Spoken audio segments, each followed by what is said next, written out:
This vernal pool is receding already. You see, you get this interesting growth.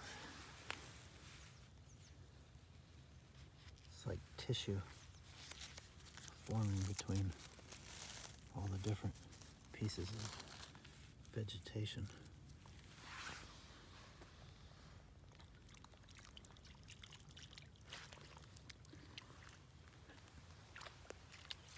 Normally I would talk about how cool that is, but I bet you can guess what's on my mind.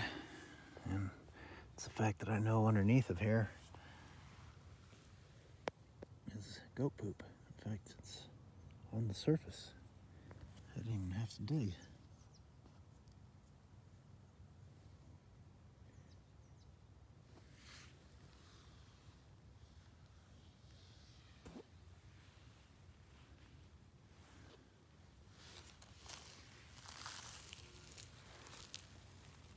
What do you know?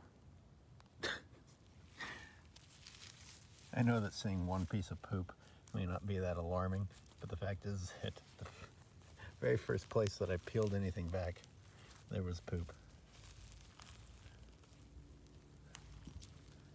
And there we go again, 2 for 2.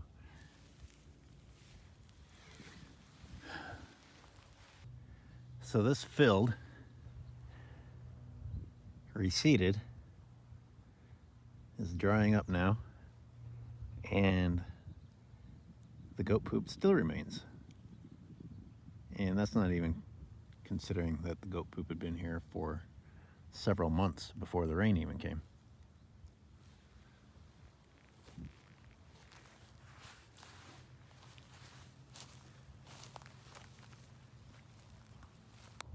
Moving on from that one, we see this one over here has already dried. Let's hope we're not done with rain for the season. Shall we check my goat poop theory out? I don't even have to dig, I can see it already. I can see it already. Look how much there is. Good grief. Once again, I know showing you 4 or 5 pellets of poop isn't mind-boggling, but I didn't even have to look for it. It's got to be a lot of something for it to be visually apparent at just a glance. That's sort of the point of these videos. You know, I know they're not National Geographic level or hard-hitting science, but that's what I want. I want you to use common sense. I want you to use observation science. You know, everything that I'm showing you because it exists. It's undeniable. We got to use our brains and say, wait a minute. What exactly is going on here? If it looks like shit, smells like shit, then it probably is shit, right? Speaking of shit, I'm walking on a field of it. And a field of broadleaf fillery, invasive annual European grasses, thistles that come hand in hand with animal agriculture getting released on this place. And the real irony, not irony, it's just a tragic, ridiculous deception, is that we've been told that the problem is the solution. It doesn't make any sense at all. But we, who have lost our ability to think for ourselves or apply critical thinking, just accept what we're told because the people that are supposed to know say it's true. Well, we live in a world where the people who we're supposed to listen to answer to the almighty dollar. And when you live in a world like that, you need to second guess everything you see and hear, including me. But, you know, I'm showing you very undeniable common sense stuff here. So if you have a conclusion, an alternate conclusion to explain my visual evidence, I'd be curious to hear it. And don't do this. We've got decades of research and this is the way it's always been. That is not an answer.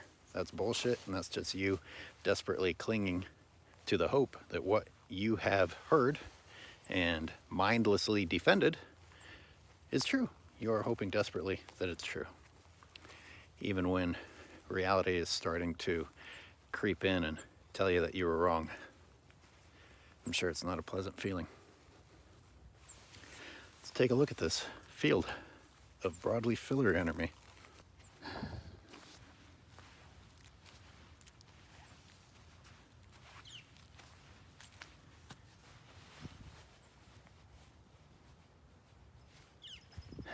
All that maroon, or my sunglasses making it look different, whatever color you want to call that. That's the filiary.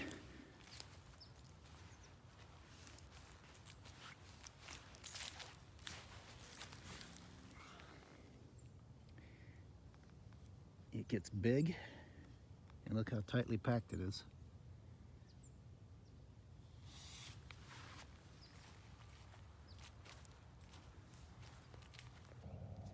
I find this interesting. I'm not sure how to explain it, but the vast majority of the broadleaf filiary out here is this size, and then here we got this sudden random clump.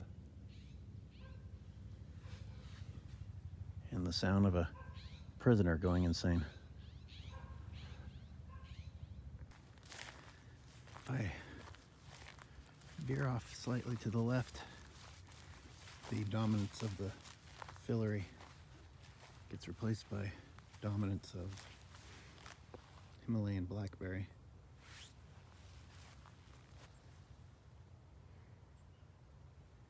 Looks like barbs of, looks like coils of barbed wire fence at first.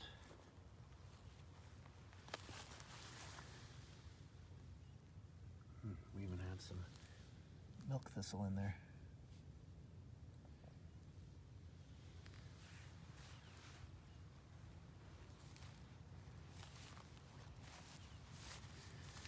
Look how thick the vine is. Those thorns are no joke. Now this area, as you can tell from that wood, maybe eventually I'll post my footage. This area was all burned a year ago,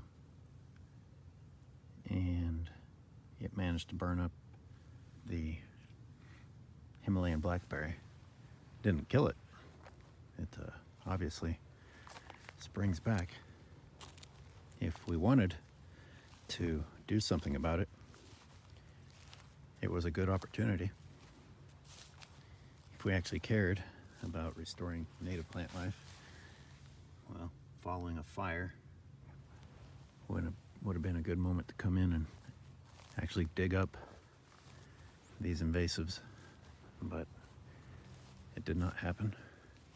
And resilient as invasives are, that's what's dominating.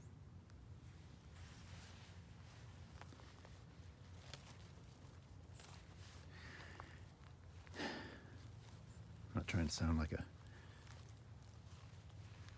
experienced tracker or anything, but you can see that the goat grazing came after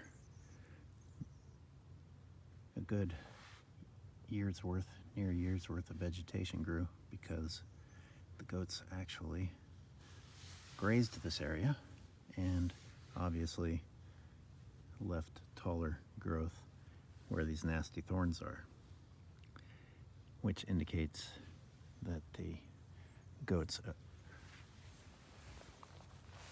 for the large part, avoided the Himalayan blackberry, even though one of the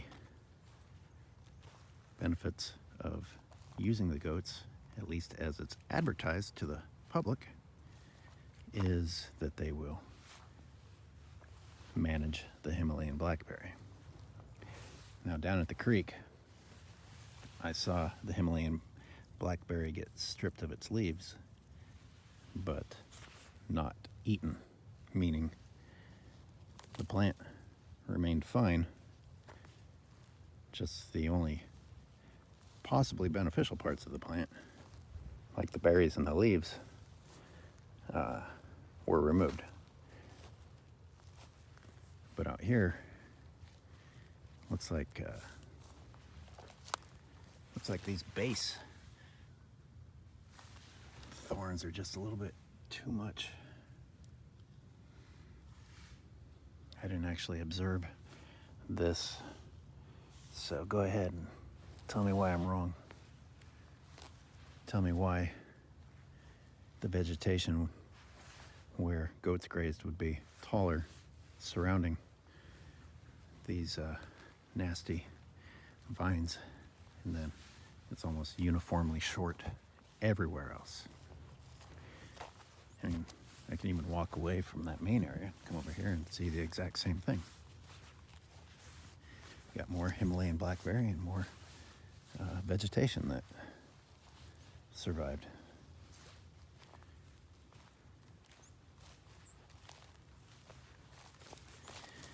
And then you get over here and you just see how the goats failed completely. This is fire fuel of a non-native plant. You see, even with it being tall, that it doesn't have a very impressive root system. That indicates that it's an annual. It also indicates that it is not capable of carbon storage in any sort of a effective manner. And yet, ranchers who keep replanting their cattle feed claim that they're helping with carbon storage by continuing to rip up native plants that can store carbon and replacing them with plants that can't store carbon. And we just listen to it all. We just gobble it up because we've been taught to believe what we're told. Not only that, we've been taught who is worthy of being trustworthy. It's not an easy thing realizing that the good people we were raised to think highly of, such as farmers and ranchers, are not too great.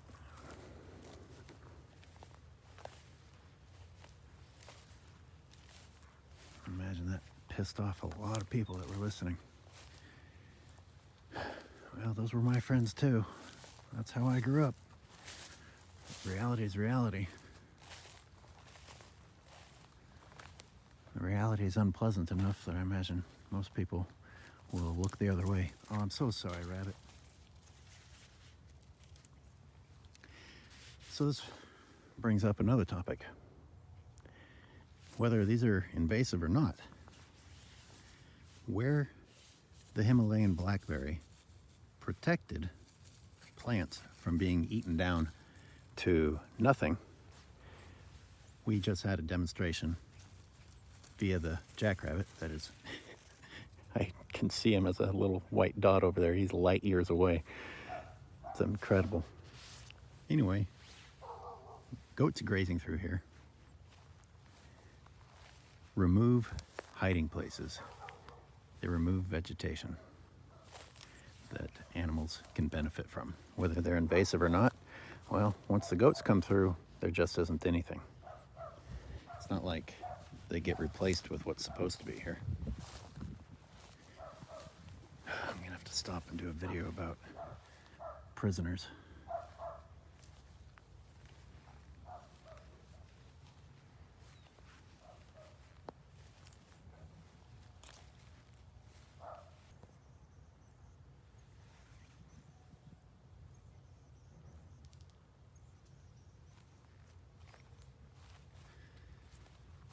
Still see signs of the fire.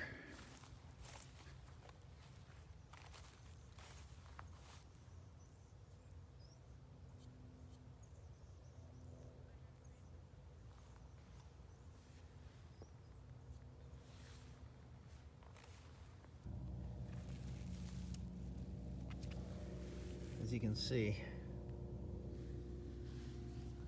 plenty of the old seed heads were left behind despite the extensive grazing. Holy crap, look how much poop we have here.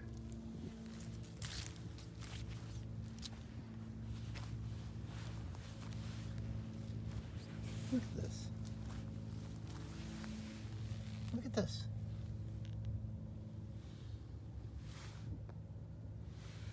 That's just slightly discolored goat poop. It's making it a little bit harder to see. And springing up all around it are invasives. Look at this. We have a visual of goat poop following the path of erosion and water runoff right down into a channel of the creek.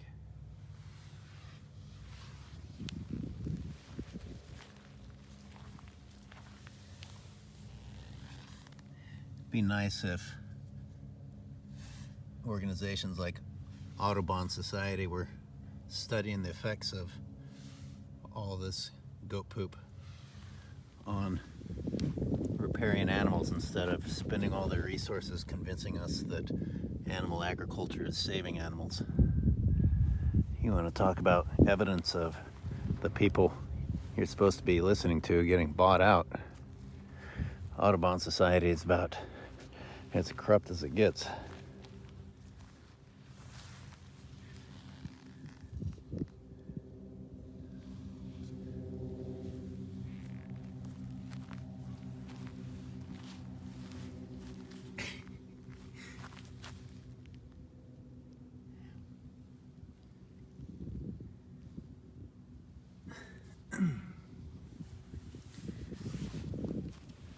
Say it over and over and over again. And this is proof. Here where it's a little bit more bare, you can see it. You can see the poop. Well, it doesn't mean it's not here. It's all there. It's just a little harder to see with the vegetation. That is a lot of poop, people. I can't walk anywhere that is within sight and not be walking on goat poop. That's how much goat poop is here. I think if I bend down, you'll get a better perspective on just how much of this tall invasive fire fuel is still standing. Unfortunately, I'm facing into the sun, but look at that.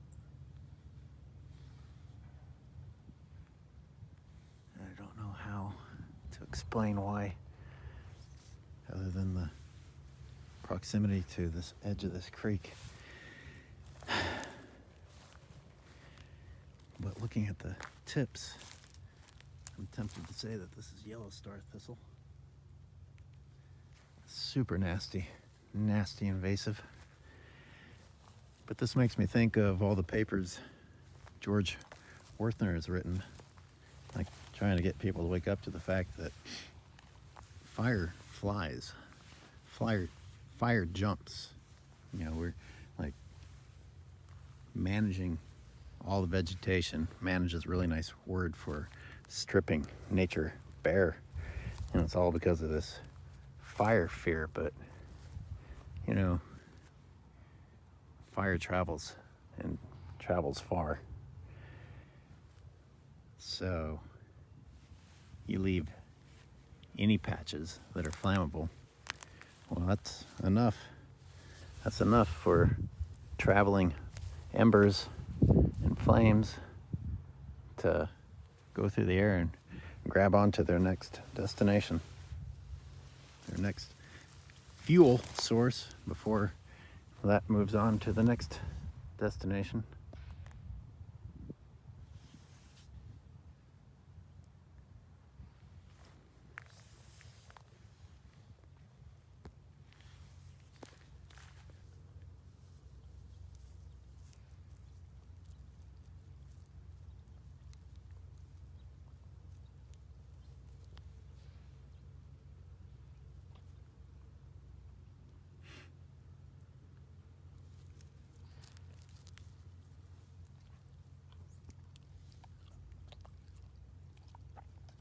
Aren't you handsome?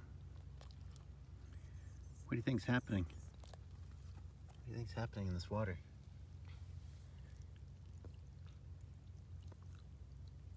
Think any eggs are being laid yet?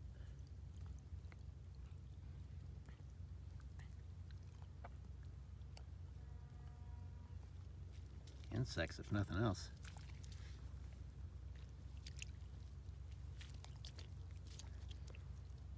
I hear the frogs at night.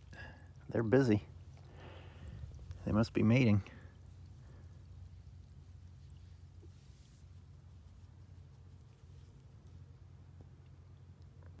I got a question for you. If fire won't bring an end to the invasives and does not bring back the natives, then how are browsing goats going to do it? Fire couldn't do it.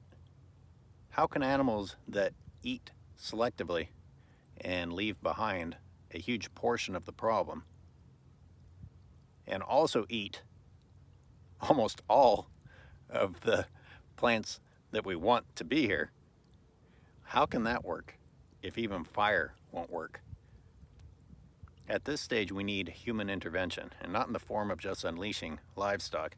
We need to be out here with our hands undoing the damage that we've done by physically replanting those natives and helping keep the invasives from choking them out as they try to reestablish themselves. Just lazily unleashing a bunch of livestock isn't going to cut it. I'm coming up on another burn zone, a thin strip that I was able to document somewhat thoroughly back when it burned. And you'll also see the Himalayan blackberry and the invasive fire fuel plants that didn't get eaten, presumably because of the Himalayan blackberry protecting it. But let's see what else has sprung up in this burn zone.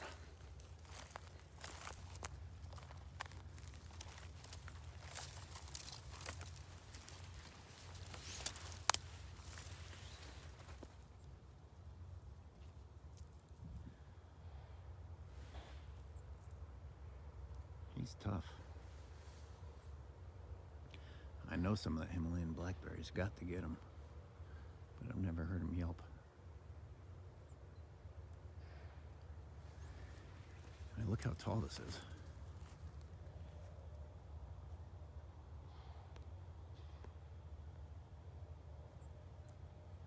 That's my shoulder sticking straight out from my body.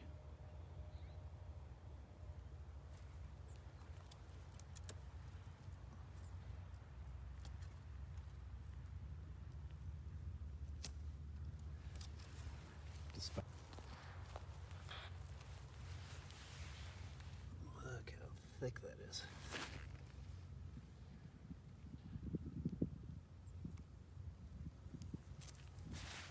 More crane's bill.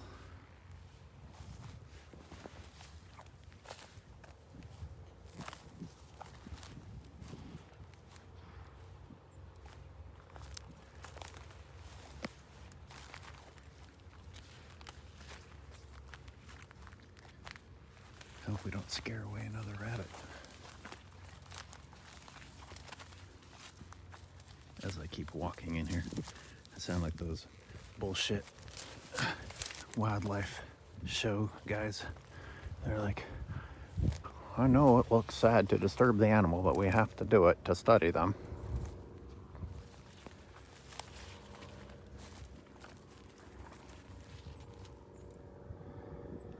This was all black, believe it or not. And yes, I know there's a noisy plane, but they pretty much haven't stopped, so I'm giving up on trying to wait for them to pass before I talk.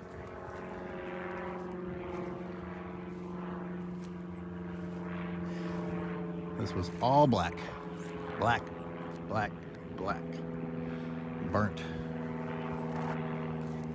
The only thing you could see was a little bit of the very beginning of the Himalayan blackberry. which was already enough of an indicator to show that it was going to come back. This plant spreads crazy. It's too bad we can't get some natives to do that.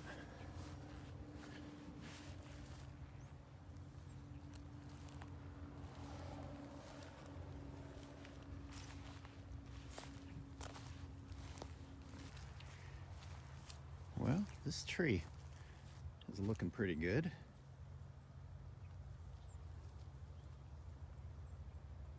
I don't remember any that were unburned, you know, right next to burned ones. So why is this one looking so much healthier than that one? This is exactly what I'm talking about when I say I don't mind admitting that I'm an amateur ecologist, you know, an aspiring naturalist, and I'm just asking questions that are occurring to me as I look at this. What's your theory off the top of your head why one tree would recover and one right next to it wouldn't? Well, let's take a closer look. These are the leaves of an interior live oak. So that doesn't explain everything, but this appears to be a valley oak. Let's see if we can find any unshriveled leaves to confirm that. Okay, so it's not even the same tree species. That's a pretty good starting point to start learning about why one did better than the other. You can also see that this one has Himalayan blackberry competing with it, maybe choking it out a little bit, I don't know, but this one doesn't have that problem. This one also has epicormic shoots coming out of it. I got to look at my old footage when the burn happened, because these shoots are pretty amazing, at least for an ecology nerd, because they pop out in times of desperation and grow leaves in order to photosynthesize and help the rest of the tree recover. I see that the shoots did well and the rest of the tree did well.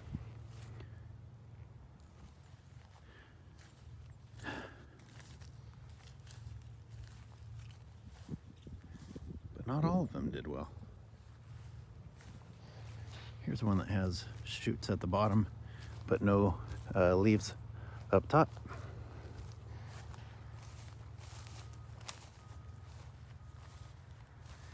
This looks like an interior live oak again. Feel free to correct me if I'm wrong. But those are different shoots sprouting out of the bottom.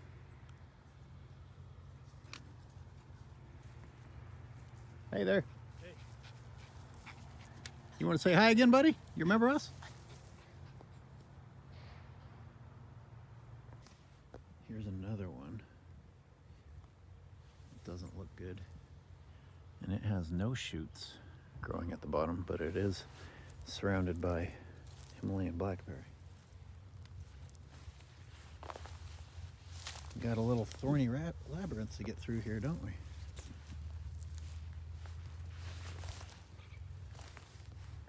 Well, we're losing sun, so I'm going to call it for today. But note, I think that there is more Himalayan blackberry this year already. So I think it came back stronger than ever. But this is a note to check the old footage and keep filming in the future to compare. Actually, before I call it quits for today, there's one more thing I want to say about that jackrabbit that we scared up. That jackrabbit was where there was tall vegetation for it to hide in. And when the goats come through, they get rid of all of it, except for little patches like that. So think about how that rabbit was using that vegetation and how much of that vegetation there would have otherwise been, and how many animals are hoping to have vegetation like that to use. And instead you've got a great big sanitized, managed field, which provides extremely limited habitat compared to what would have been there.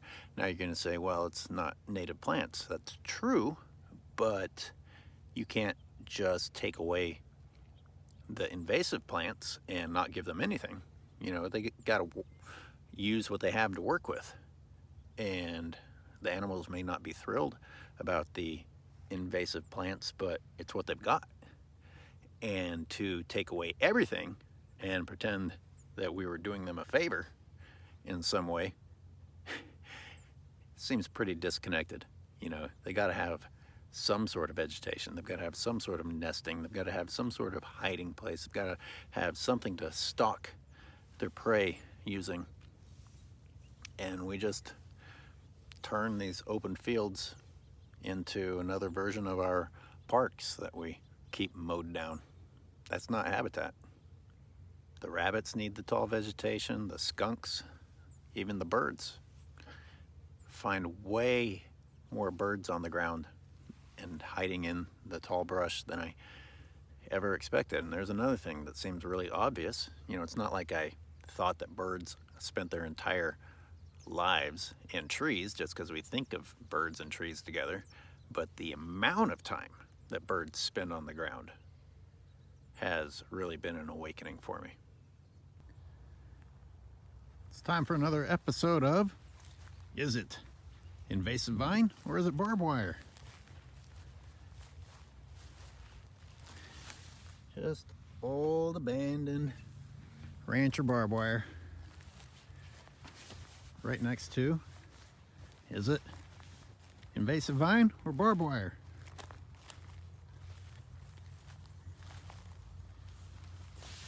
It's amazing how many similarities they have. Although I'd still much rather run into this.